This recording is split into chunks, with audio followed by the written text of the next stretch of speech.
वंदे मातरम, वो वंदे मातरम। सुजलाम सुफलाम मलयज शिथिलाम सस्य श्यामलाम मातरम वंदे मातरम। साथ में गाएंगे वंदे मातरम। हमसे तुमसे मिलकर बना देश सारा, देश सारा। धर्म मजहब में यूं ना इसको बांटो, सांझी संस्कृति से बंधा देश सारा, देश सारा। एक है हम सभी, एक ही राष्ट्र है हमारा। साथ में गाएंगे वंदे मातरम, वो वंदे मातरम। हाँ, वंदे मातरम, वो वंदे मातरम।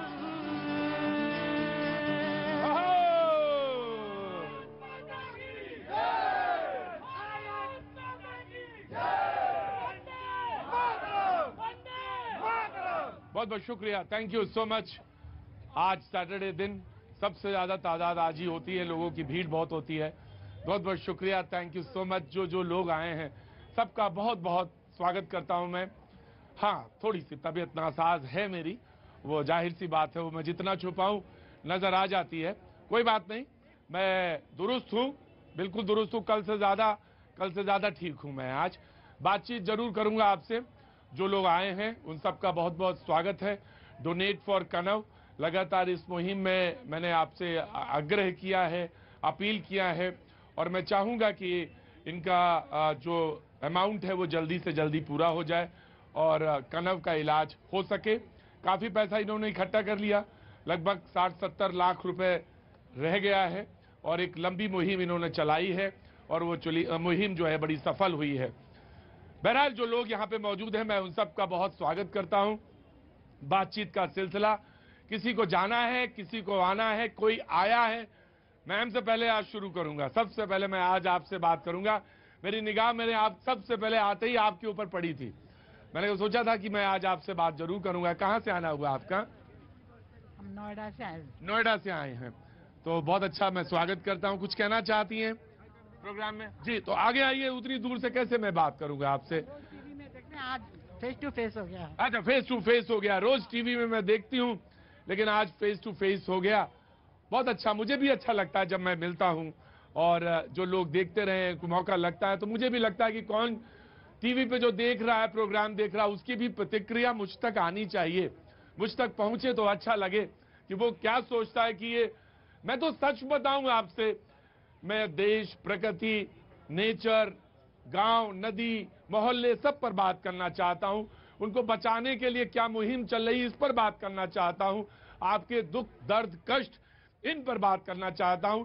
मैं बिल्कुल इस पर बात नहीं करना चाहता हूं कि किसने किसको गाली दी। मैं बिल्कुल इस पर बात नहीं करना चाहता कि किसने किसको गाली दी। इस पे हम 1.25 घंटे बात करते रहे कि क्यों गाली दी। अरे भाई, गाली तो नहीं देना भैया।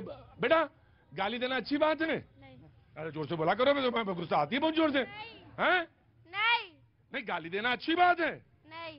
गाली देना भैया अच्छी बात है? नहीं। कौन क्लास तक पढ़े? 5वां 6वां तक। 5वां 6वां तक पढ़े, लेकिन इतना मालूम है कि गाली देना गंदी बात है। जोर से बोलो, मारूं, दोनों कान निकाल के एक तरफ लगा दूंगा। गाली देना गंदी बात है। जोर से बोलो, मैं बोलो, गाली देना गंदी बात है। इनको मालूम है। 1.25 घंटे इसी पे बोलूंगा मैं। क्या नाम है बेटा? अभिषेक कुमार। अभिषेक कुमार। कौन सी क्लास में पढ़ रहे हो? 4। 4 में। गाली देना अच्छी बात ना? नहीं, गाली देना अच्छी बात बिल्कुल नहीं, गलत बात। गाली नहीं देना चाहिए। और वो तुम्हारा नाम क्या है? मोबाइल इतना बड़ा पकड़े हो, क्या नाम है तुम्हारा? भव्या। भव्या कहां से आई हो? दिल्ली से ही आए हैं। और वो तुम्हारे बगल में जो लंगूर है उसका क्या नाम है? हैं? ईशान। जय हो प्रभु, बहुत अच्छा करो, खूब जीवन में खूब पढ़ाई लिखाई करके खूब बढ़िया नाम कमाओ, माता पिता बहुत खुश हो तुम्हारे काम से। तो गाली देना अच्छी बात है भव्या?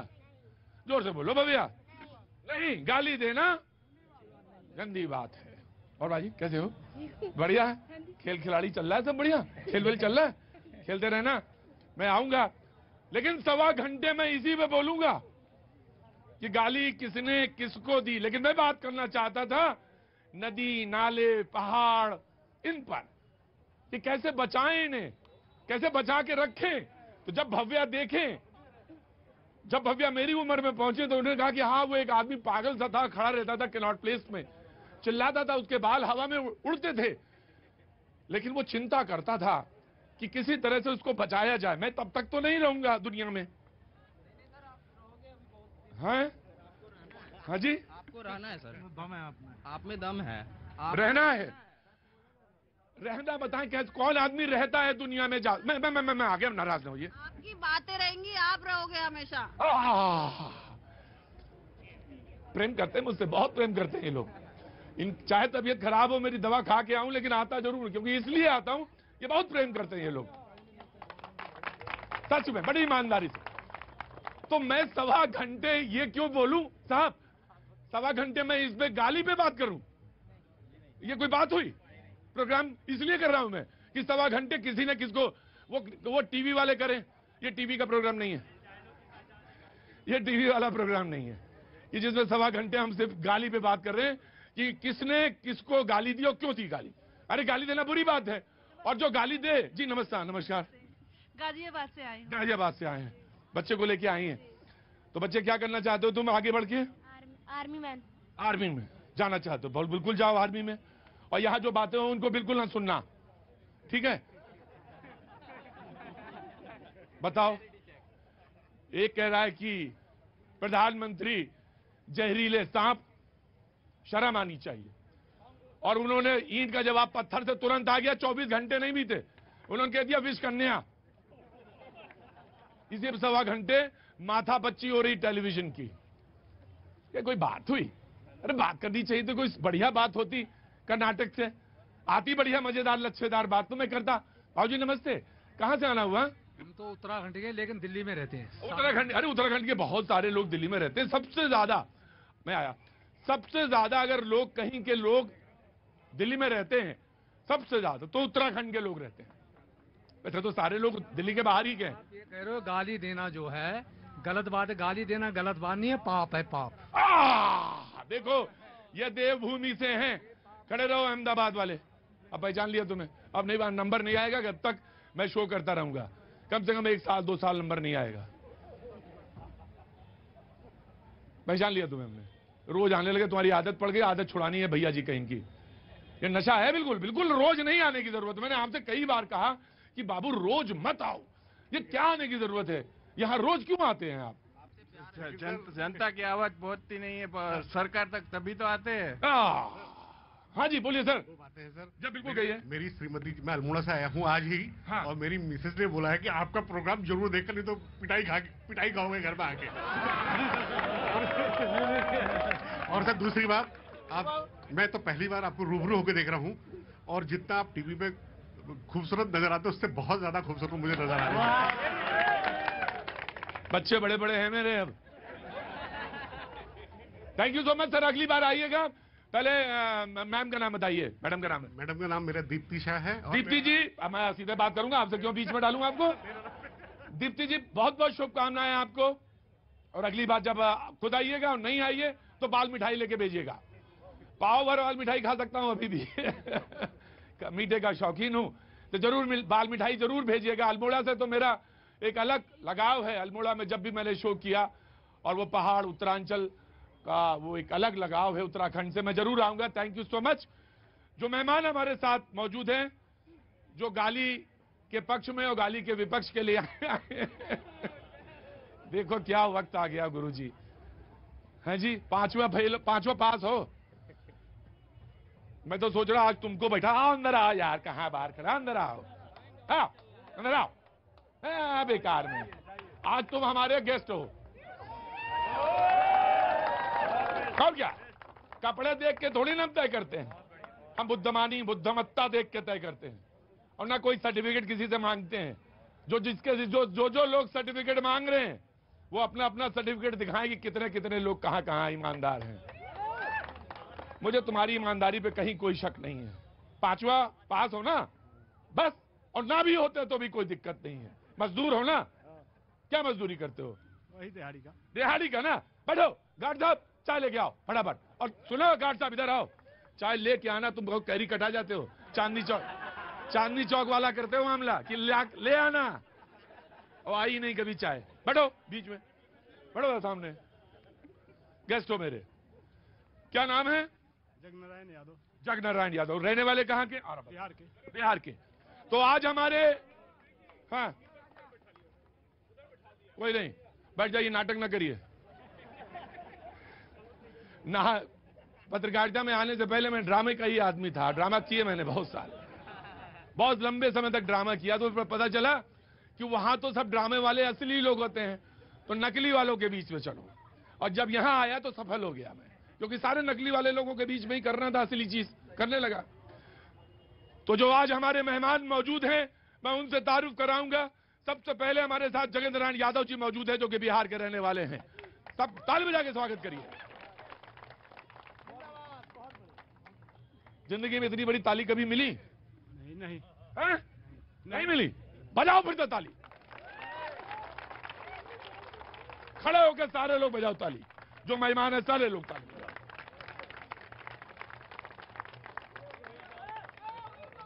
खून बढ़ा थोड़ा खून बढ़ा। अब ठीक है, अब मेरे मन में भी संतुष्टि आ गई कि मैंने अपने मन का काम कर लिया। हाँ बोलो। मैं कर्नाटक से आया हूँ। कर्नाटक से आए हैं? कर्नाटक से हुबली से आए हैं। हुबली से आया है। मैं जानता हूँ हुबली। लेकिन आप लोग बोल रहे हैं कि गाली क्यों दे रहे, गाली क्यों दे रहे, गाली क्यों देते हैं? यही तो मुझे पता करना है, यही तो मुझे भी पता करना है कि गाली क्यों देते हैं।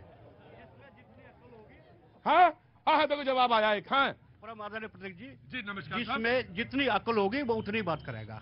जिसमें जो अकल होगी वो ही उतनी बात करेगा।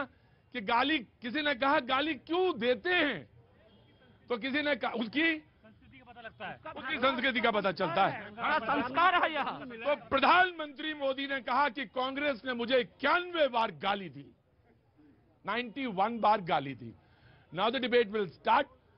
मेहमानों से बातचीत का सिलसिला शुरू करूंगा। मैंने एकमात्र गेस्ट जो आज हमारे मौजूद हैं उनसे इंट्रोड्यूस करा दिया, बाकी आज किसी का परिचय नहीं दूंगा, जरूरत नहीं है किसी की, बस सिर्फ एक आदमी के। हमारे मित्र हैं अजीत जी, और आज वर्ल्ड वेटनरी डे है, पशु चिकित्सा दिवस। दुनिया में सबसे ज्यादा मिल्क, दूध हिंदुस्तान में प्रोड्यूस होता है, लेकिन पर व्यक्ति मालूम कितना होता है, मिलता है 294 ml, 294 ml, चाय के बराबर भी नहीं दूध मिलता है। और सबसे एक बहुत छोटा सा मुल्क है, उसका नाम है Norway, Denmark, I am sorry, Denmark.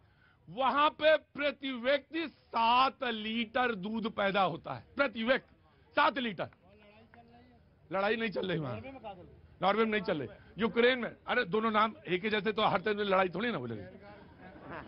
तो आज पशु चिकित्सा दिवस है, आपको बहुत बहुत शुभकामनाएं। पर मैं ये कहूंगा कि वेटनरी डे पे बहुत सारे और इश्यूज हैं जिन पे मेरा ध्यान है। सर, सबसे पहले मैं पशु चिकित्सा दिवस पे सभी पशु चिकित्सकों को तहे दिल से बधाई देता हूं, और आप सब जनता जनार्दन से अपील करता हूं कि जितनी आपकी सेहत का ख्याल एक MBBS डॉक्टर, BMS डॉक्टर रखता है, उससे ज्यादा एक BVSC डॉक्टर रखता है, क्योंकि वो आपके पशुओं को स्वस्थ रखता है। और यहाँ जितने लोग खड़े हैं, शायद दूध, दही, मट्ठा या जो नॉन वेजिटेरियन है, वो सब उन पशु चिकित्सकों की अच्छी देखभाल का नतीजा है जो आप तक पहुंचता है। इसलिए मैं चाहूंगा बहुत ही सम्मान दें, जितना भी पशु चिकित्सक है, जहां कहीं का भी है, उसको बहुत अच्छी दृष्टि से देखा जाए। बहुत अच्छी बात है। तो प्रधानमंत्री, मैं आ रहा हूं, बस बार बार हाथ उठाऊं तो आज डिबेट हो ही नहीं पाएगा। मेरा मन भी नहीं है डिबेट करने का, बिल्कुल मन नहीं है। प्रधानमंत्री ने कहा कि मुझे कितनी बार गालियां दी गई? 91 बार गालियां दी कांग्रेस ने। क्यों दी भाई? मैं जानना चाहता हूं। आप गाली वीर क्यों हो गए? आप लोग गाली क्यों देते हैं? अगले ने गाली, मैं आऊंगा, वहां भी आऊंगा, मेरे नजरें मेरे सब पर हैं, ऐसा नहीं है। तो क्यों गाली आप देते हैं भाई? देखिए भाई, भारतीय जनता पार्टी और जो गाली देते हैं वो तो देते हैं, हम सुनते हैं, लेकिन मैं आपको बताता हूं जो सच बात है और जो असली बात है। 1927 में महात्मा गांधी कर्नाटका गए थे और मैसूर इलाके में जाकर, रूरल इलाके में जाकर लोगों से पूछे कि ये इसको किसने बनाया, तो वहां के लोकल लोगों ने बताया सम गॉड, कोई भगवान बनाया। आज के दिन में क्या है? आज के दिन में अगर आप जाएंगे कर्नाटक तो आज जाकर वही सवाल अगर पूछेंगे तो वो बोलेंगे भगवान जाने कौन बनाया। आपको मैं बताता हूं, यही गोल्डन गर्ल विनेश यहां पर जो बैठी है जंतर मंतर पर, और एक she said molested, torture and exploited by home? By Bharatiya Janata party, member of parliament. ले लीजिए जवाब पूरा सुन लिया मैंने, मैंने ले लिया ये नहीं। देखिए, मैं एक बात आपसे और बताऊं, मैं आपसे बात पूरी ले लिया, मैंने लिया आपसे बात। पहलवान नहीं, अच्छी बात है, बोलने का हक है, पहलवानों के लिए बोलने का हक है और वो बोलेंगे, बोलने दो कांग्रेस को बोलने का। चाय आई ना, कंप्लीट करने दूंगा, पूरा कंप्लीट करने दूंगा। अधूरा तो रह गया तो आदमी त्रिशंकु बन जाता, ना इधर का रहेगा ना इधर का रहेगा। मैं जरूर पूछूंगा, लेकिन मैं पूछ रहा हूं आपसे कि 91 बार गाली क्यों दी प्रधानमंत्री? ये कह रहे, मैं मुद्दे पे आऊंगा। If you want to answer, then आगे। मैं यही बोल रहा हूं कि इससे बड़ी गाली क्या हो सकती है कि इस देश धरती का जो जननी माता बहन है वो रो रही है यहाँ पर। जो पहलवान वो गोल्डन लेके आती है, गोल्ड लेके आती है, पूरा देश प्रफुल्लित होता है। आज वो रो रही है, चिल्ला रही है कि हमारे साथ गलत हो रहा है, और प्रधानमंत्री चुप है। और उसकी मंत्री कौन है? महिला विकास मंत्री चुपचाप है। खेल मंत्री झूठ बोलते हैं कि हम 12-12 घंटे बैठते हैं। जी, बीजेपी आया अनुमति से सीमा के पार। आप भाई ये बताइए, आपके विधायक विष कन्या क्यों बोलते हैं? कौन कौन सी चीज होती है विष कन्या भाई? क्यों गाली देते हैं? प्रतीक जी, कल मैंने इस पे स्पष्ट किया था, लेकिन आज मैं बता दूं, ये आपने एक अच्छे गेस्ट को लाया, इन्होंने कहा कि इधर ये सबसे ज्यादा पढ़े लिखे हैं। मैं बता रहा हूं, इनको भी पता है विकास किशोर है, इसलिए मेरे पास आके बैठ गए, क्योंकि इनको पता था विकास किशोर है, इसीलिए इधर आके खुद ब खुद बैठ गए। दूसरी बात मैं बता रहा हूं कि बात आपने कही कि गाली गलौज में नहीं, जनता की होनी चाहिए। इन्होंने एक प्रसंग बताया तो मैं आपको बता रहा हूं। आदरणीय प्रधानमंत्री नरेंद्र मोदी जी के जीवन व्यवहार में एक नहीं ऐसे अनेक प्रसंग हैं जिसमें उन्होंने शोषित वंचित गरीबों को न्याय दिलाने का काम किया है। मैं आपको बता रहा हूं कि कन्नड़ भाषा में एक प्रकाशित अखबार होता है समायुक्त, जिसके संवाददाता विश्वनाथ कुलकर्णी ने एक प्रसंग में कहा था, कहां हुबली कहां अहमदाबाद, और उसी हुबली के रहने वाले चंद्रकांत महवाड़ जो है दर्जी का काम करने के लिए अहमदाबाद गए थे। वो वहां पे उनकी पत्नी गर्भवती हुई, उनके पास ऑपरेशन हुआ, पैसे की दिक्कत हुई, मुख्यमंत्री के पास गए, सहायता मिला, ना जात पूछी, ना धर्म पूछा, ना प्रदेश पूछा, मदद की। यह है कर्नाटक के लिए मोदी जी का प्रेम। उस समय कोई प्रधानमंत्री नहीं थे, मुख्यमंत्री थे, लेकिन भारतीय जनता पार्टी एकात्म मानववाद सोच को सिर्फ मानती नहीं, उसे इंप्लीमेंट करती है और धरातल। मैंने सवाल क्या पूछा था? एक बात पूछता हूँ, उन्होंने बोला हुबली में इतना मदद की है, बोलते हैं हुबली में आया था, प्रधानमंत्री आया था, पूरा हुबली में घुमा था। ठीक है, मैं तो समझ गया, हुबली तक तुम ठीक था, दिल्ली में आज गड़बड़ हुए हो। हुबली तक ठीक था मामला, कर्नाटक में बिल्कुल ठीक था। ये यहाँ दिल्ली में हवा है, पानी में भी नशा है। मैं समझ गया, तो खड़ा होना मुश्किल है। ऐसा करो, क्या उसके आगे पीछे चाय पी जा सकती है? कुछ कम हो जाए उससे, मान लो नशा। चाय ला के दो जी, जस्ट अ मिनट जी। प्रतीक जी, मेरे गाली क्यों देते हैं भाई आप? गाली देना तो गंदी बात है, बच्चे बोल रहे थे अभी, गाली क्यों देते हैं? I am coming, just a minute wait. हाँ जी प्रतीक जी, मुझे नहीं लगता देश का कोई भी आदमी या देश का कोई भी दल या किसी भी दल का नेता ये बोलता है कि गाली देनी चाहिए या गाली का समर्थन करता है, चाहे वो भारतीय जनता पार्टी हो, चाहे वो कांग्रेस पार्टी हो, चाहे जेडीएस हो, तो क्यों देते हैं गाली? कोई भी अन्य दल हो। दूसरी बात यहाँ पे ये, आज प्रधानमंत्री जी गाली गाली गाली और ओबीसी ओबीसी भी रो रहे हैं, तब उनको गाली नहीं याद आती जब वो बोलते हैं कि ये 50 करोड़ की गर्लफ्रेंड कौन थी, ये कांग्रेस की विधवा कौन थी, महिलाओं का सम्मान इस तरह से करते हैं हमारे प्रधानमंत्री। दूसरी बात यहाँ पे ये देखिए, अभी आपने बात करी दूध की, मक्खन की, घी की। क्या प्रधानमंत्री आज दो स्पीच उन्होंने दे दी, क्या वो बता पाए कि दूध का दाम आज क्या है? जितना दूध आज देश में बन रहा है उसमें क्या दाम मिल रहा है लोगों को, कितना दाम बढ़ गया है दूध का, घी का दाम बता पाए?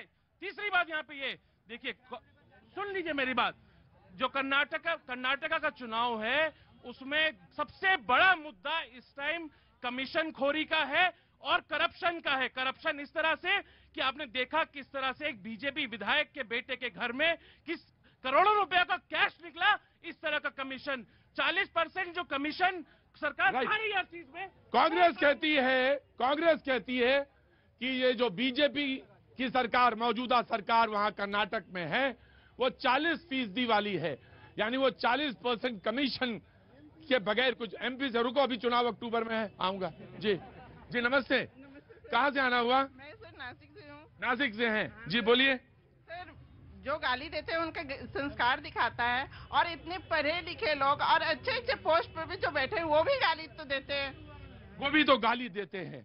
और एक बहन, एक बात और बताऊंगा आपसे, ये बात इतर है, इससे पॉलिटिक्स से अलग है, लेकिन जितने भी लोग गाली देते हैं सामान्य व्यवहार में, दिल्ली में तो मुझे रोज अक्सर मिलता है, वो सारे के सारे लोग जो गाली देते हैं वो माँ बहन से शुरू करते हैं। ये बात बिल्कुल सच है। सच है सर। लेकिन वो आज बात नहीं हो रही है, बात कुछ और है। मैं अमूल पे, दूध पे कुछ बात करना चाह रहे थे, क्लैरिफिकेशन मैं लूंगा, लेकिन भाई गाली क्यों देते हैं आप? सवाल ही मेरा एक है छोटा सा, गाली क्यों देते हैं भाई? धन्यवाद प्रतीक जी। पहले आपको, आपके सभी दर्शकों को, पूरे देश को भारत माता की जय, वंदे मातरम। शुरुआत आपने की थी बच्चों से। उस बच्चे को कहा था जो भविष्य का हमारा कमांडो है, वो खड़ा है सामने, उसको कहा यार जो सुनते हो ना वो साथ लेके मत जाना। अरे क्यों नहीं लेके जाएगा साथ में? क्यों नहीं लेके जाएगा? उसको पता होना चाहिए इस देश में धारा 370 किसने हटाई, इस देश में राम मंदिर किसने बनवाया, इस देश के अंदर काले धन पर सर्जिकल स्ट्राइक किसने की है, इस देश में 81 करोड़ लोगों को राशन किसने दिया, इस देश के अंदर वैक्सीन किसने दी? और ये कांग्रेसी किस प्रधानमंत्री को 91 बार गाली देते हैं, मौत का सौगात कहते हैं, काट देंगे, मार देंगे, सांप का बच्चा, विचैला, क्या क्या नहीं कहते? क्यों नहीं सुनेगा वो बच्चा? मैं पूछना चाहता हूँ आपसे। आपकी बात सुन के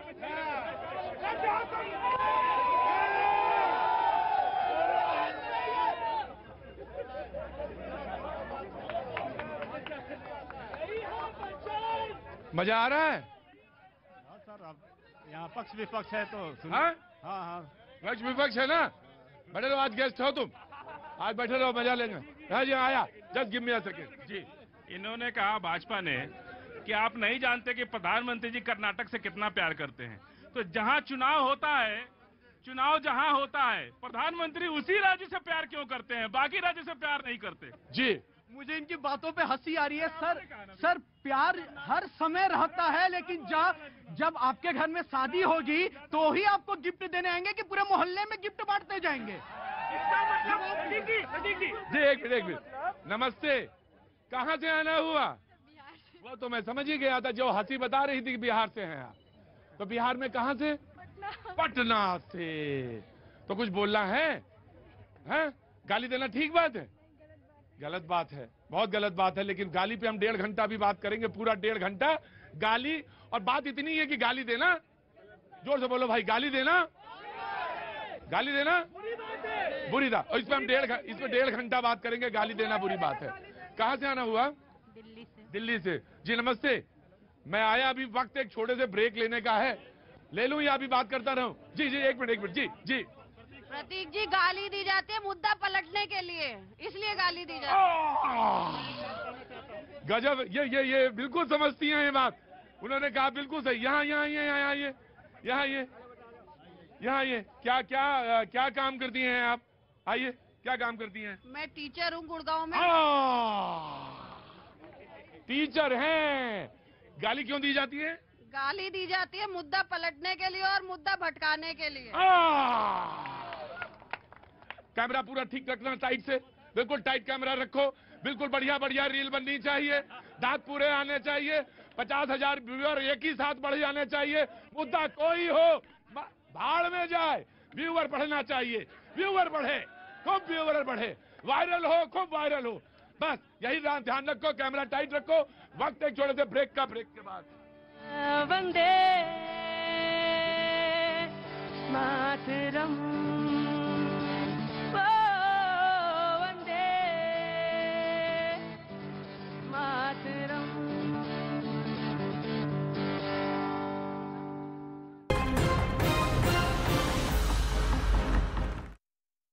कि हर बार चुनावों में इकट्ठे हो जाते हैं, इस देश की जनता को विपक्षी बहकाते हैं। अब की दफा ये फिर से 0 अंडा लाएंगे, सारे मुंह की खाएंगे, कमल ही खिलाया था हम, कमल ही खिलाएंगे।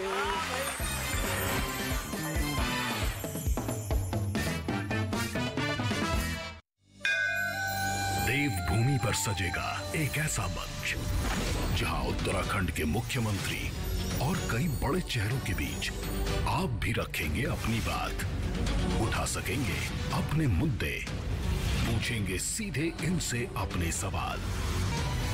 ओपन माइक उत्तराखंड, सिर्फ न्यूज़ 18 इंडिया पर। का दावा है कि पहले उसके एक लड़ाके ने विस्फोटक से भरे एक ऑटो रिक्शा से सेना के कैंप में टक्कर मारी, जिसकी वजह से वहां जोरदार धमाका हुआ। अचानक हुए इस आतंकी हमले की वजह से सेना के कैंप में भगदड़ मच गई। जान बचाने के लिए पाकिस्तानी सेना के कैंप में मौजूद जवान इधर उधर भागने लगे, जिसके बाद टीजेपी के 3 आतंकियों मोहम्मद इलियास, सनाउल्लाह और शकरुल्लाह ने उन पर ताबड़तोड़ फायरिंग शुरू कर दी। इसी दौरान पाकिस्तानी सेना के कैंप को रॉकेट से भी निशाना बनाया गया। यही नहीं, आतंकियों ने कैंप पर एक के बाद एक कई बम भी फोड़ दिए। हालांकि बाद में पाकिस्तानी सुरक्षा बल के जवानों ने मोर्चा संभाला और आतंकवादियों पर जवाबी कार्रवाई की, जिसके बाद टीजेपी और पाकिस्तानी सेना के बीच काफी देर तक गोलियां चलती रहीं। टीजेपी का दावा है कि उसके इस हमले में पाकिस्तानी सेना के 5 जवान मारे गए, लेकिन पाकिस्तान की तरफ से यह दावा किया गया कि हमले में उसका सिर्फ एक ही जवान शहीद हुआ, जबकि जवाबी कार्रवाई में 3 आतंकियों को ढेर कर दिया गया। मतलब आतंकी संगठन टीजेपी लगातार पाकिस्तान की सेना और सुरक्षा बल के जवानों को निशाना बना रहा है, क्योंकि पिछले एक हफ्ते के दौरान इस आतंकी संगठन का यह दूसरा बड़ा हमला है। इससे पहले 25 अप्रैल को टीजेपी ने खैबर पख्तूनख्वा प्रांत के स्वात में मौजूद काउंटर टेररिज्म डिपार्टमेंट के दफ्तर पर आत्मघाती हमला किया था और उस हमले में 15 लोग मारे गए थे, जबकि 30 से ज्यादा लोग घायल हुए थे।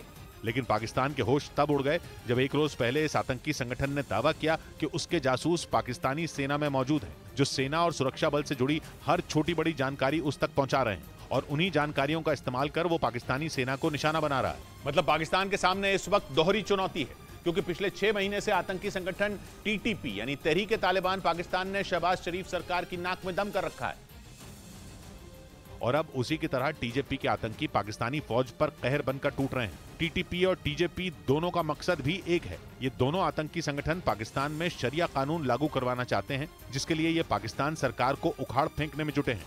मतलब पाकिस्तान के सामने अब टीटीपी के साथ टीजेपी से भी निपटने की चुनौती खड़ी हो गई है, जो उसके लिए किसी बुरे सपने से कम नहीं है, क्योंकि पाकिस्तान आर्थिक संकट के भयानक दौर से गुजर रहा है। वो इस वक्त पाई के लिए मोहताज है, और ऐसे में उसके सामने टीटीपी और टीजेपी की दोहरी चुनौती खड़ी हो गई है, जिससे निपटना पाकिस्तान के लिए मुश्किल साबित हो रहा है। क्योंकि एक तरफ पाकिस्तान को आतंकवादियों से निपटना है, दूसरी तरफ कंगाली दूर करने के लिए पैसों का जुगाड़ करना है। नौबत ये आ गई कि चीन की चापलूसी में जुटा पाकिस्तान अमेरिका के आगे भी भीख के लिए गिड़गिड़ाया। उसने अमेरिका से सैन्य सहायता फिर से शुरू करने की अपील की, क्योंकि डोनाल्ड ट्रंप ने आतंकियों की मदद करने वाले पाकिस्तान को दी जाने वाली अरबों डॉलर की मदद रोक दी थी, जिसे वापस पाने के लिए पाकिस्तान अमेरिका के सामने गिड़गिड़ाया। उसने भीख मांगी कि ट्रंप ने पाकिस्तान को मिलने वाली जो सैन्य सहायता रोक दी थी, उसे फिर से शुरू किया जाए। डोनाल्ड ट्रंप ने अपने कार्यकाल में पाकिस्तान की सेना को अमेरिका की ओर से दी जाने वाली वित्तीय सहायता रोक दी थी, क्योंकि तालिबान ने अफगानिस्तान में मौजूद कुछ अमेरिकी सैनिकों की हत्या कर दी थी, और पाकिस्तान को तालिबान का दोस्त कहा जाता है। इसी बात ने ट्रंप का गुस्सा बढ़ा दिया था, और पाकिस्तान की सेना को अमेरिका से पैसे मिलने बंद हो गए। लेकिन दर दर की भीख मांगने को मजबूर पाकिस्तान ने अमेरिका से वो सहायता फिर से मांगी, क्योंकि इस समय पाकिस्तान की आम जनता ही नहीं, सेना भी कंगाल हो चुकी है। और दाने दाने को मोहताज है।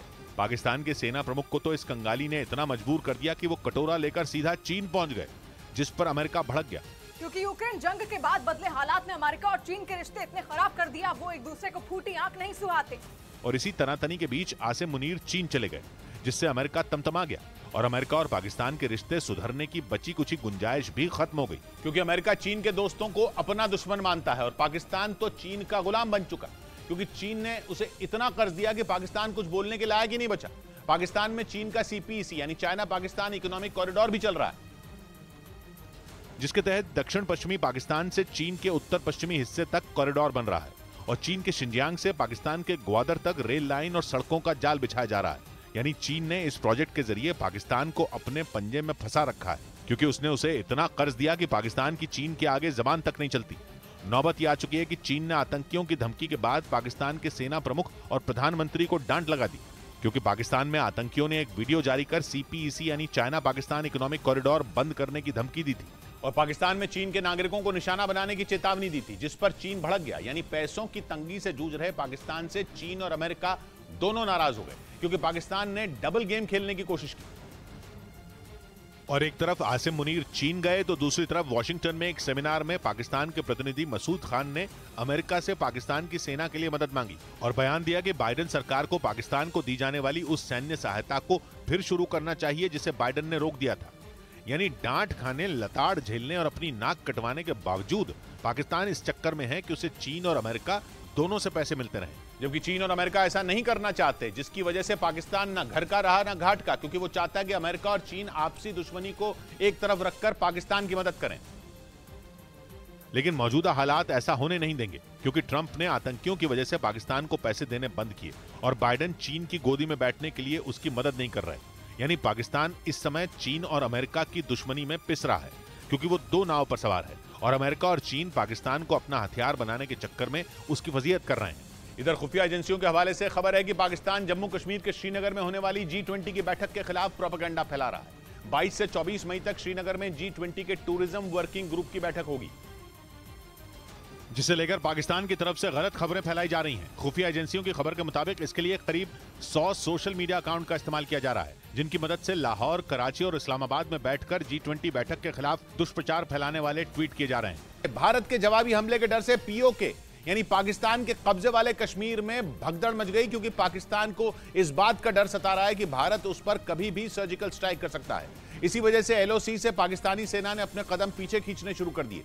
यही नहीं, POK में मौजूद आतंकी कमांडरों को वहां से हटाया जा रहा है। इसके अलावा भारत की सीमा के पास मौजूद आतंकी कैंपों को भी खाली करा दिया गया है, जबकि बॉर्डर से दूर बने कैंपों में भारी तादाद में हथियार भेजे गए हैं। और तो और भारत से लगी पाकिस्तानी सीमा पर लोगों की आवाजाही बंद कर दी गई है। लोगों को बॉर्डर से दूर रहने की सलाह दी गई है। खुफिया एजेंसियों के सूत्रों का दावा है कि पाकिस्तानी सेना ने आतंकियों को खास तौर पर यह हिदायत दी है कि वो बॉर्डर वाले इलाके से हटकर रिहायशी इलाके में चले जाएं, ताकि अगर भारत सर्जिकल स्ट्राइक या फिर एयर स्ट्राइक करे तो उन्हें कोई नुकसान ना पहुंचे, क्योंकि जम्मू कश्मीर के पुंछ में हुए आतंकी हमले के बाद पाकिस्तान इस बात से घबराया हुआ है कि भारत उसके खिलाफ कभी भी जंग का बिगुल बजा सकता है। और अगर ऐसा हुआ तो फिर कंगाल पाकिस्तान के सामने घुटने टेकने के अलावा कोई चारा नहीं बचेगा, क्योंकि पाकिस्तान ये बात अच्छी तरह से जानता है कि इस वक्त वो जंग लड़ने की हालत में नहीं है। उसके पास न तो पैसा है और न ही इतनी ताकत कि वो युद्ध के मैदान में भारत का सामना कर सके। मतलब पाकिस्तान भारत की बढ़ती हुई ताकत से बुरी तरह बौखलाया हुआ है, इसलिए वो किसी भी सूरत में भारत से भिड़ना नहीं चाहता।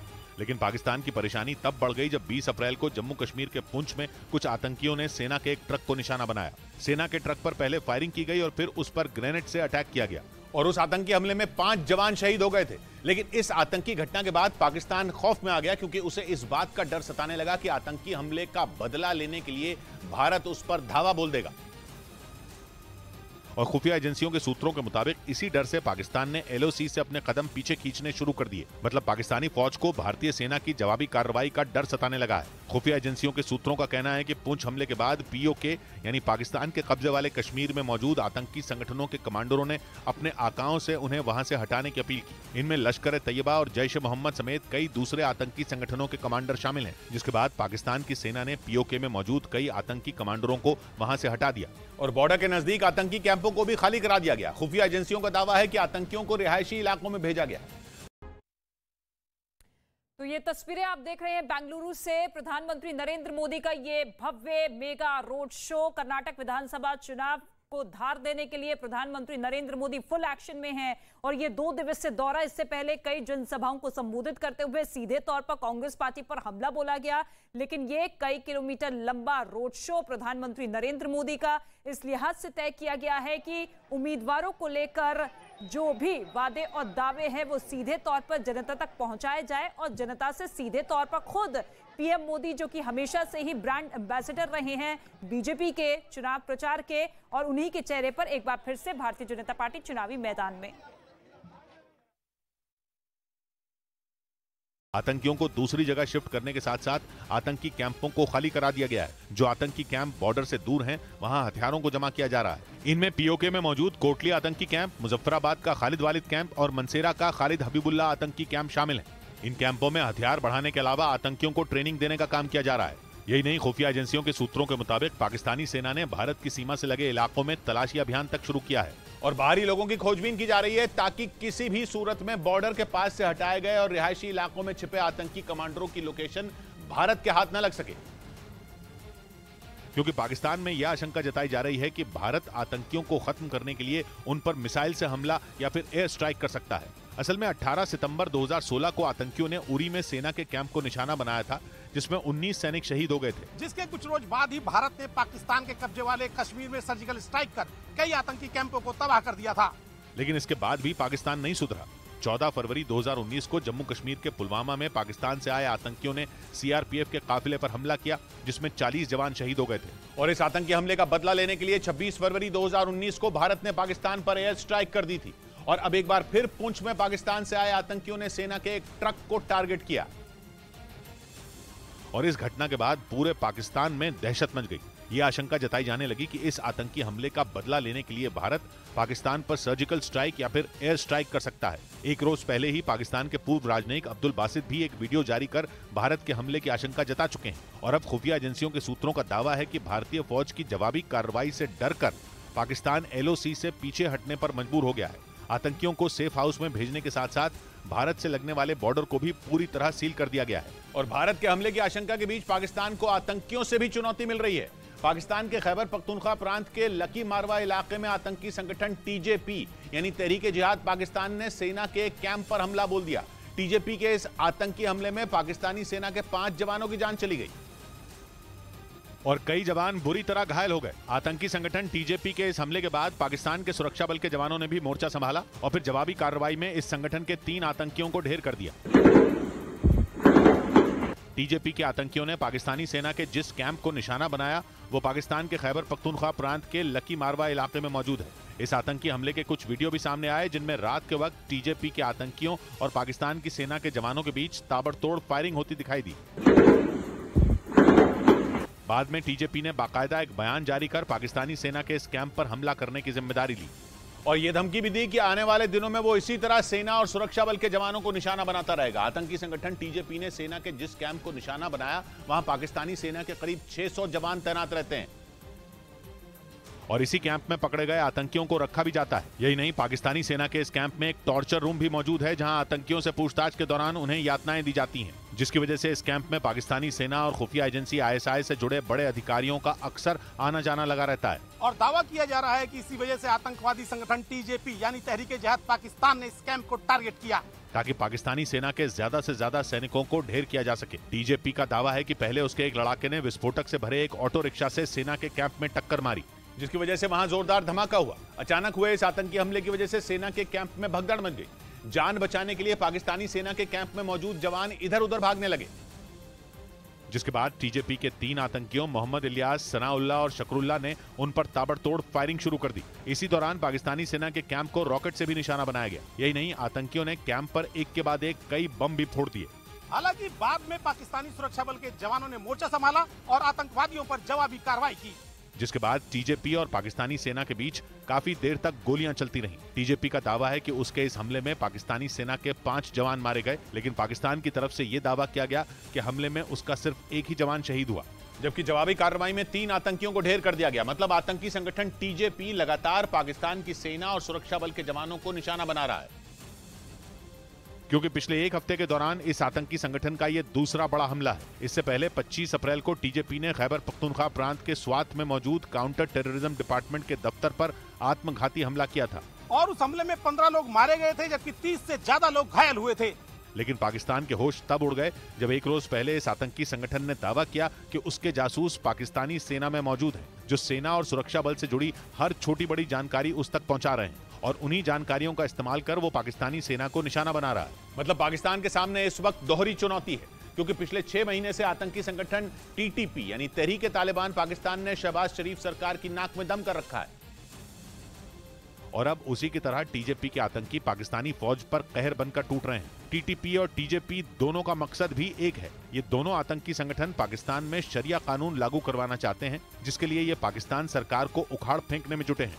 मतलब पाकिस्तान के सामने अब टीटीपी के साथ टीजेपी से भी निपटने की चुनौती खड़ी हो गई है, जो उसके लिए किसी बुरे सपने से कम नहीं है, क्योंकि पाकिस्तान आर्थिक संकट के भयानक दौर से गुजर रहा है। वो इस वक्त पाई के लिए मोहताज है और ऐसे में उसके सामने टीटीपी और टीजेपी की दोहरी चुनौती खड़ी हो गई है, जिससे निपटना पाकिस्तान के लिए मुश्किल साबित हो रहा है। क्योंकि एक तरफ पाकिस्तान को आतंकवादियों से निपटना है, दूसरी तरफ कंगाली दूर करने के लिए पैसों का जुगाड़ करना है। नौबत ये आ गई कि चीन की चापलूसी में जुटा पाकिस्तान अमेरिका के आगे भी भीख के लिए गिड़गिड़ाया। उसने अमेरिका से सैन्य सहायता फिर से शुरू करने की अपील की, क्योंकि डोनाल्ड ट्रंप ने आतंकियों की मदद करने वाले पाकिस्तान को दी जाने वाली अरबों डॉलर की मदद रोक दी थी, जिसे वापस पाने के लिए पाकिस्तान अमेरिका के सामने गिड़गिड़ाया। उसने भीख मांगी कि ट्रंप ने पाकिस्तान को मिलने वाली जो सैन्य सहायता रोक दी थी उसे फिर से शुरू किया जाए। डोनाल्ड ट्रंप ने अपने कार्यकाल में पाकिस्तान की सेना को अमेरिका की ओर से दी जाने वाली वित्तीय सहायता रोक दी थी, क्योंकि तालिबान ने अफगानिस्तान में मौजूद कुछ अमेरिकी सैनिकों की हत्या कर दी थी और पाकिस्तान को तालिबान का दोस्त कहा जाता है। इसी बात ने ट्रंप का गुस्सा बढ़ा दिया था और पाकिस्तान की सेना को अमेरिका से पैसे मिलने बंद हो गए। लेकिन दर दर की भीख मांगने को मजबूर पाकिस्तान ने अमेरिका से वो सहायता फिर से मांगी, क्योंकि इस समय पाकिस्तान की आम जनता ही नहीं, सेना भी कंगाल हो चुकी है और दाने दाने को मोहताज है। पाकिस्तान के सेना प्रमुख को तो इस कंगाली ने इतना मजबूर कर दिया कि वो कटोरा लेकर सीधा चीन पहुंच गए, जिस पर अमेरिका भड़क गया। क्योंकि यूक्रेन जंग के बाद बदले हालात में अमेरिका और चीन के रिश्ते इतने खराब कर दिया, वो एक दूसरे को फूटी आंख नहीं सुहाते। और इसी तनातनी के बीच आसिम मुनीर चीन चले गए, जिससे अमेरिका तमतमा गया और अमेरिका और पाकिस्तान के रिश्ते सुधरने की बची कुछ गुंजाइश भी खत्म हो गई, क्योंकि अमेरिका चीन के दोस्तों को अपना दुश्मन मानता है और पाकिस्तान तो चीन का गुलाम बन चुका, क्योंकि चीन ने उसे इतना कर्ज दिया कि पाकिस्तान कुछ बोलने के लायक ही नहीं बचा। पाकिस्तान में चीन का सीपीईसी यानी चाइना पाकिस्तान इकोनॉमिक कॉरिडोर भी चल रहा है, जिसके तहत दक्षिण पश्चिमी पाकिस्तान से चीन के उत्तर पश्चिमी हिस्से तक कॉरिडोर बन रहा है और चीन के शिंजियांग से पाकिस्तान के ग्वादर तक रेल लाइन और सड़कों का जाल बिछाया जा रहा है। यानी चीन ने इस प्रोजेक्ट के जरिए पाकिस्तान को अपने पंजे में फंसा रखा है, क्योंकि उसने उसे इतना कर्ज दिया कि पाकिस्तान की चीन के आगे जबान तक नहीं चलती। नौबत यह आ चुकी है कि चीन ने आतंकियों की धमकी के बाद पाकिस्तान के सेना प्रमुख और प्रधानमंत्री को डांट लगा दी, क्योंकि पाकिस्तान में आतंकियों ने एक वीडियो जारी कर सीपी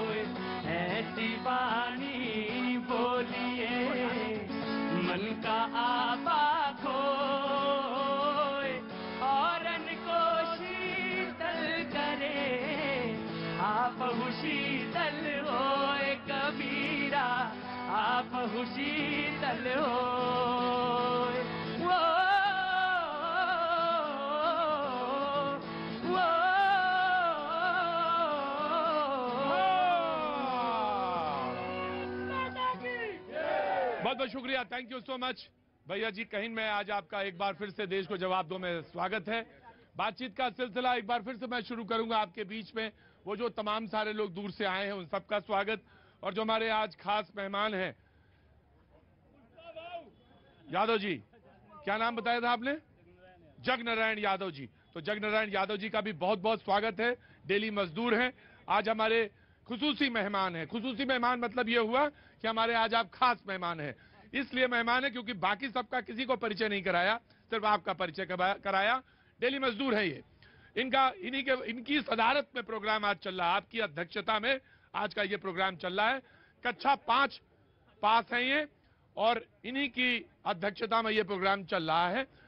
इसलिए जरूरी है। हाँ सुनिए, बाकी लोगों ने तो नकल से पास किया है, इन्होंने बिल्कुल पूरी अकल से पास की बात, तो इसलिए मैं इनका बहुत बहुत स्वागत करता हूं। लेकिन मैं जो प्रधानमंत्री का रोड शो है, हमारे सहयोगी और पॉलिटिकल एडिटर अमिताभ सिन्हा वहां पे मौजूद है हमारे साथ। बहुत बहुत स्वागत है अमिताभ, आपको मैं स्क्रीन पर देख सकता हूं और रोड शो भी देख सकता हूं बीच में, और मैं चाहता हूं कि आप कुछ रोड शो के बारे में बताएं, फिर उसके बाद मैं मेहमानों पर आऊंगा। यहाँ पर जो बातचीत चल रहा है, और रोड के दोनों तरफ अपार भीड़ दिख रही है और मैं देख रहा हूं फूलों की वर्षा हो रही है, तो आप वहां का कुछ सूरत हाल बताइए, फिर मैं इधर आऊंगा। जी अमिताभ सिन्हा, बहुत बहुत शुक्रिया, बोलिए। देखो प्रतीक, भैया जी शो में इसे मैं कहूंगा कि भैया जी को कर्नाटक मिस कर रहा है इस बार, कर्नाटक इस बार भैया जी को मिस कर रहा है, और इसी से शुरुआत करूंगा मैं। प्रतीक, रोड शो आज प्रधानमंत्री कूदे हैं चुनाव प्रचार में। 3 रैलियां की हैं, 1 रोड शो किया है। कल 3 रैलियां करेंगे, 1 रोड शो करेंगे। प्रधानमंत्री मोदी का नाम बीजेपी जानती है बिकता है, बीजेपी के कार्यकर्ता जानते हैं कि प्रधानमंत्री मोदी का नाम बिकता है, क्योंकि स्थानीय स्तर पर इस बार जो कांग्रेस ने आरोप लगाया, करप्शन का आरोप लगाया, एंटी इनकम्बेंसी की बहुत ज्यादा मुश्किल हो रही थी, लेकिन कार्यकर्ता जानते हैं कि प्रधानमंत्री मोदी आएंगे और यहाँ की स्थितियां जो भी अगर डावाडोल भी चल रही हैं तो पलटती चली जाएंगी। अगले 8 दिन तक बीजेपी का एक मैसिव कैंपेन का प्रतीक पूरी तरह से तैयारी है, और प्रधानमंत्री उसकी शुरुआत आज कर चुके हैं। हर नेता हर इलाके में, हर विधानसभा क्षेत्र में मौजूद है। तो मुझे लगता है जो अपार जनसमूह आपने देखा है, प्रधानमंत्री 3 रैलियां करके आए हैं, लेकिन इस जो 6 किलोमीटर लंबा उनका रोड शो है, 5 से ज्यादा विधानसभा जो बेंगलोर की है उसको वो कवर करेंगे, कल मैसूर में कवर करेंगे। तो मुझे लगता है आज के बाद बीजेपी को थोड़ी स्थितियां बीजेपी की सुधरती नजर आएंगी जरूर। कांग्रेस से बीजेपी का मुझे लगता है आगे बढ़ेगी।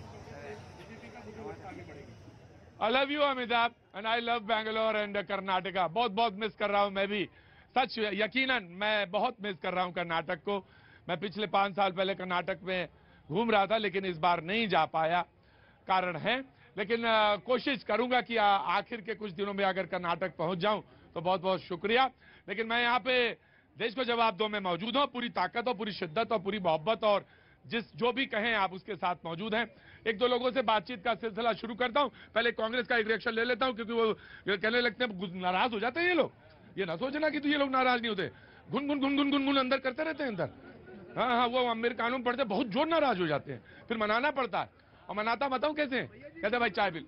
हाँ भैया जी दुन हाँ, ये गुन करते हैं, नाराज हो जाते हैं। जी हमारे मित्र हैं इसलिए मानते हैं, जब मना लेता हूँ। जी कुछ कहना था क्या आपको? आपके प्रोग्राम के बारे में कहूंगी प्रतीक जी, आप अपने को आप इम्पोर्टेंट समझते नहीं है। आपके प्रोग्राम से आकाश तले के नीचे, खुले आकाश के नीचे सब जनता बिना सिक्योरिटी के आप ये प्रोग्राम करते हैं, लोग अपने मुद्दे उठाते हैं, हो ना हो, पक्ष विपक्ष कुछ भी हो, बट जो आवाज है वो जाती है। हमारा देश, हमारा नेतृत्व जो है अच्छे हाथों में है। और मैं एक चीज और बात कहूंगी, मैंने बहुत नौकरी की है, अच्छी जगह की है, लेकिन मैं देखती हूँ सफेद पोशधारी से जितने हम आसानी से और इतनी निकटता से यहाँ मिले हैं ना बाबा, कभी इतनी आसानी से नहीं मिल सकता। मैं एक बात और कहना चाहता हूँ, आप लोग कहाँ से आए हैं? कहाँ से आए हैं आप लोग? सॉरी, अरुणाचल से आए हैं। Thank you so much for coming here, thank you so much. Arunachal से हैं। यकीन मानिए मैं इनके लिए बड़ा सम्मान रखता हूं, मौलाना और ये सारे लोग, क्योंकि मुझे लगता है कि मैं अपने घर में 3 वोट नहीं पा सकता, और ये लोग इतनी अपार शक्ति से जीत के आते हैं, कोई आसान काम नहीं है। और ये बहुत सीरियसली मैं कह रहा हूं, लेकिन मैं गाली के पक्ष में नहीं हूं। गाली नहीं दी जानी चाहिए कहीं से भी, बिल्कुल। गाली बहुत खराब चीज है। हाँ जी, गाली हमारे भारतीय संस्कृति की परंपरा का देन है। आप क्यों गाली को नकारात्मक ले रहे हैं? आप गाली नहीं खाए हैं क्या? शादी में गाली नहीं खाते हैं? शादी में लोग गाली देते हो तो उसके लिए पैसा दी जाती है, जेठ के लिए पैसा दी जाती है, ससुर की गाली दी जाती है, पंडित की गाली दी जाती है, नाई की गाली दी जाती है, उसके लिए पैसा दिया जाता है। आप हमेशा नकारात्मक। हाँ, मैं एक चीज बात कहना चाहूँ, गाली का मतलब अर्थ होता है कलंक सूचक शब्द। मतलब आप माँ बहन के गाली मत दीजिए। 8,28,376 प्रकार की गालियां होती है।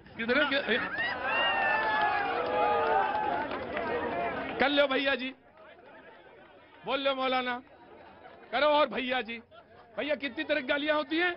8,28,376 प्रकार की गालियां होती हैं। 8,28,376 प्रकार की गालियां। करो भैया जी, कहीं करो और करो। पूरी रिसर्च लेके आए हैं गाली पे। पूरा लोकगीत में गाली है, हाँ। पूरा लोकगीतों में गाली है, हाँ। गांव के संस्कार में गाली है। हाँ। आप हमारे यहाँ आप लोग कौन गाली नहीं खाए हैं? कौन गाली शादी विवाह में नहीं खाए हैं? सबने खाया है, और उसके लिए पैसे भी देते हैं, और कम नहीं ज्यादा देते हैं उसके लिए पैसे, और पैसे दे देकर गाली खाया जाता है। भगवान राम भी गाली खाए हैं। सभी गाली खाए हैं। मिथिला में सबसे ज्यादा गालियां इसकी परंपरा है। तो एक बात बताओ गुरुजी, नाम क्या है आपका? मेरा नाम डॉक्टर विकास कुमार जी है। डॉक्टर विकास कुमार जी। तो गाली कितनी तरह की होती है? 8,28,376 प्रकार। 8,28,000। पाजी, इससे पहले आपने सुना था इतनी तरह की गालियां होती हैं? पहली बार सुना। आप कहाँ से आए? देहरादून से। देहरादून से। सक्षम लोग खाते हैं, गाली सक्षम लोग खाते हैं। आज प्रोग्राम हो रहा है कि गाली क्यों दी जाती है, गाली क्यों दी जाए, गाली क्यों नहीं। आज डॉक्टर साहब आप ही तो, आप समझ में आ रहा गाली खत्म क्यों नहीं हो रही है। डॉक्टर साहब की रिसर्च उस पर है पूरी। कांग्रेस और भाजपा या दूसरी जितनी पार्टियां जैसे लगता है कि जैसे हम लोग ससुराल में जाते हैं, बहन के गांव जाते हैं या किसी के गांव जाते हैं तो गालियां खाते, ये लोग का संबंध भी वैसा ही है। भाजपा का हो, कांग्रेस का, उधर से वो गाली देते, इधर से ये गाली देते हैं, और उसके लिए पैसे देते हैं गाली के लिए, गालियों के लिए। और गाली कितनी तरह की होती है? 8,28,376 प्रकार की गाली।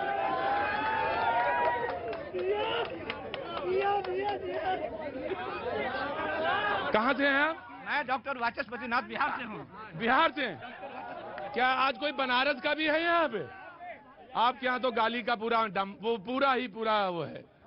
तो कितनी तरह की गालियां होती हैं डॉक्टर साहब? 8,28,376 प्रकार। आप समझ, और मैं आपको बता देता हूँ, बनारस की बहुत जो गालियां होती है उसको सुनने के लिए भी वहाँ पर लोग, देखिए बनारस में मेरा। अरे महाराज, मैं आज बात कर रहा था कि ये जो पॉलिटिकल पार्टीज गालियां देती हैं, एक दूसरे को गाली दे रहे हैं। प्रधानमंत्री ने आज कहा कि 91 तरह की गालियां मुझको दी गई। ये ठीक बात नहीं है। बच्चा क्या सुनेगा, क्या समझेगा? कहां से आना हुआ आपका? यही काम करती सिर्फ खाने पीने का ही? सारे बच्चों को, गरीब बच्चों को बांटने के लिए। अच्छा, तो काम तो अच्छा सोचा है आपने। गरीब बच्चों को मास्क भी बांटा है कोरोना के टाइम पे। अच्छा, तो क्या काम करती हैं आप? गाना गाती हूँ सर। गाना गाती हैं? क्या नाम है आपका? दीपाली बिष्ट, नहीं भरती मोबाइल की किस्त। क्या नाम है आपका? भारती के शो में आई हूँ सर, खतरा खतरा में। दीपाली बिष्ट, नहीं भरती मोबाइल की किस्त। अच्छा अच्छा, नाम है मेरा जोया, पका के खाऊंगी खोया। अच्छा, एक काम करिए, आसपास देखिए कहीं चाय वाय की दुकान हो तो वहाँ चाय वाय पिए, मैं आता हूँ आपके पास। चलिए आई। हाँ, गजब है मौलाना। आप चलिए विश जी, गार्ड साहब को चाय की दुकान बताओ चलो। बहुत अच्छी बात इन्होंने कही कि गाली के कई प्रकार इन्होंने बताया। 8,28,376 पैसा जो देन लेन होता है ना, उसके भी कई प्रकार हैं, कई प्रकार हैं। बैंक से भी लेन देन होता है। लेकिन मौलाना ये ठीक नहीं है। एक पैसा ऐसा भी होता है लेन देन जो अपराध है। बिल्कुल है। वैसे ही गालियों के भी अकसाम हैं, कई किस्में हैं। अब ये देखना, गाली देने वाले का भाव क्या। पैसा तो लोग दान में गरीब को भी देते हैं, पुण्य हो जाता है, और पैसा जब रिश्वत में देते हैं तो पाप हो जाता है। क्वालिटी तो देने का ही है, लेकिन सिस्टम समझिए। पहले गाली देने वाले के भाव को समझना है। एक बंदा मुझे फेसबुक पर, मेरा चाहने वाला, लिखा कि आप बोलते बहुत अच्छा है, मगर जब बोला कीजिए तो इस्लाम, मुसलमान और ओवैसी तीन के खिलाफ मत बोलिए। किसके खिलाफ? इस्लाम, मुसलमान और ओवैसी के खिलाफ मत बोलिए। बाकी आप बहुत अच्छा बोलते हैं। मैंने कहा यार, ये तो तुम इन्हीं तीनों के खिलाफ बोल रही है। नहीं, ये नहीं, फिर आप भी गलत नैरेटिव सेट कर रहे हैं। जब चाहे मैं गलत करता हूँ तो मुझे भी टोकने वाला होना चाहिए। बिल्कुल, ऐसा नहीं कि मैं भी बेलगाम हो जाऊं। और यही राजनेताओं पर भी लागू होता है। क्या बात है मौलाना। लोग टोकेंगे नहीं, चाहे गलती हमारे समाज में हो, हमारे घर में हो, ये नहीं हो, मेरे में हो। ये जरूरी नहीं कि वो वैसे हर समय गलत बोले। नहीं, जब गलत बोलेंगे, अगर मुझे लगेगा, हो सकता है आपको लगे सही है, मुझे लगेगा गलत बोल रहे हैं तो मैं टोकूंगा। ये मेरी आदत है। इस्लाम में जो चीज जो सही है वो इंटरप्रिटेशन आप बताएंगे। यस, अगर लगता है कि कोई गलत परंपरा जो है लोग एडॉप्ट कर रहे हैं तो मेरा काम है विरोध करना। बिल्कुल जी, ये तरीका है। राइट। प्रतीक जी, मेरे हिसाब से बहुत हो गई गालियों की बात। अब आ जाते हैं कर्नाटक के चुनाव और विकास के कार्यों पे। मेरे अच्छा, अब आ जाते हैं। वाह वाह, ना मैं आज गाली पे ही बात करूंगा। गाली कितनी तरह की होती है? 8,28,376। 8,28,376। हाँ जी, इन्होंने और इनकी कांग्रेस के नेताओं ने गाली क्यों दी? केवल इसलिए दी क्योंकि वहां पर धर्म के आधार पर जो आरक्षण दिया था वो खत्म किया गया। वो कलिंगा और लिंगायत को जो उनका हक दिया गया वो गलत, उससे परेशानी है। यही परेशानी है कि प्रधानमंत्री जी को 91 तरह की गाली दे रहे हैं, बौखला गए हैं ये लोग। बहुत बहुत चिल्ला लिया मेरे भाई ने, वो बेचारे बच्चे ने तो कान भी बंद कर लिए जब भी चिल्ला रहे थे। दूसरी बात यहाँ पे ये है, सुन लीजिए, बौखला नहीं रहे, बौखला प्रधानमंत्री जी रहे हैं जो कर्नाटक के चुनाव में जाके सेंटर की स्कीम्स गिनवा रहे हैं। अपने स्टेट ने जो काम किया है उसको नहीं गिनवा पा रहे हैं। देखिए 2013 से 2018 तक अन्न भाग्य योजना थी, क्षीर भाग्य योजना थी, मैत्री क्या विद्याश्री योजना थी, क्या बोलते हैं, सुन लीजिए, इंदिरा कैंटीन बनाई गई कर्नाटक में। मैंने खुद खाना खाया इंदिरा कैंटीन में, बड़ा स्वस्थ साफ और अच्छा खाना मिलता है इंदिरा कैंटीन में। 22 लाख किसानों का ऋण माफ किया गया कर्नाटक में 2013 से 2018 के बीच में। मेरे बीजेपी के मित्र सिर्फ और सिर्फ अपने 10 काम गिनवा दे जो इन्होंने किए पिछले 3.5 साल में। सुनो, 10 काम गिना दोगे आज तो सरकार तुम्हारी बन जाएगी कर्नाटक में। प्रतीक जी 10 छोड़िए, अभी गिनना शुरू कीजिएगा। सबसे पहले गाली पे के फिर विकास पे आता हूं। प्रधानमंत्री जी ने पूरे देश को संबोधित करते कहा था अपनी माता बहनों के लिए गाली देना दुर्भाग्य है, वो देना बंद करे। क्या कांग्रेसी के किसी नेता ने सरेआम कहा? बता दे मुझे। दूसरी बात, विकास गिनना शुरू कीजिए, मोबाइल निकालिए, लेटर पैड निकालिए। 40 लाख से ऊपर क्या कर रहे हैं भाई? 40 लाख से ऊपर लोगों के घर में जल दिया। 40 लाख से ऊपर लोगों के घर में बकायदा उनके घर में गैस पहुंचाने का काम किया। 4,10,000 नहीं, मैं बीच में नहीं बोला, ये गलत है, ये गलत है, ये गलत है, बीच में नहीं बोला। 4,10,000 करोड़ को आवाज दिया। 1 करोड़ 30 करोड़ के आयुष्मान योजना दिए। 56 लाख किसानों को किसान निधि दी। तुरमूर के अंदर हेलीकॉप्टर की फैक्ट्री लगी। उसके बाद सबसे ज्यादा सोशल जस्टिस कर्नाटक के अंदर हो रहा है। महिलाओं के सशक्तिकरण के लिए पिंक योजना निकाल के लाए। उसके बाद मैं आपको बता रहा हूँ, जनधन योजना के तहत कर्नाटक के अंदर अनेकों गरीबों को उसका फायदा दिया और 4 करोड़ लोगों को फ्री में अनाज।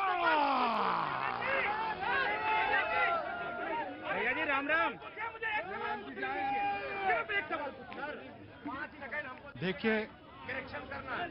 देखिए गाली तब असल माने में हो जाती है, असल माने में तब हो जाती है भारतीय जनता पार्टी और प्रधानमंत्री के तरफ से, जब वो कमीशन के लिए जब संतोष पाटिल जब वो बोल रहा था कि मेरे से 40% कमीशन मांगा जाता है और मैं अगर मर जाऊंगा तो इसका जिम्मेदार ईश्वरप्पा होगा, और उससे जब बात नहीं करते प्रधानमंत्री तो उससे बड़ी कोई गाली नहीं होती है। उससे बड़ी कोई गाली नहीं है जब हमारे पहलवान महिला यहाँ बैठी हुई है और protection of children for sexual harassment पर केस है और भारतीय जनता पार्टी ब्रिजभूषण सिंह को अरेस्ट नहीं किया गया।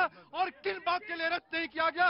जब ऐसी बात होती है तो इससे बड़ी गाली नहीं होती है। एक सवाल पूछना है, इन्होंने कहा 10 काम गिना दो। मैं तो एक प्रश्न ईशान त्यागी और कांग्रेस के प्रवक्ता से पूछता हूँ, सिद्धरामैया सरकार के अंदर 175 केस पीएफआई के आतंकियों के इन्होंने माफ किए, 211 आतंकी छोड़े थे।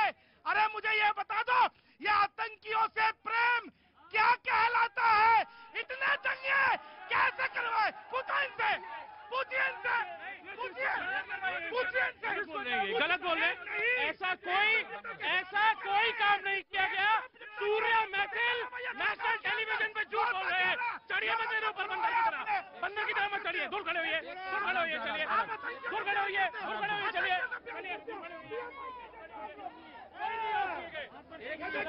जा रहा उसको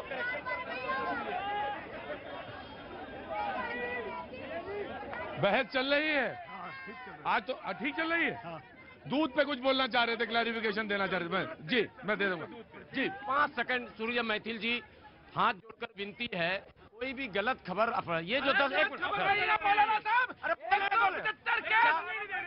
गलत भैया गलत 4%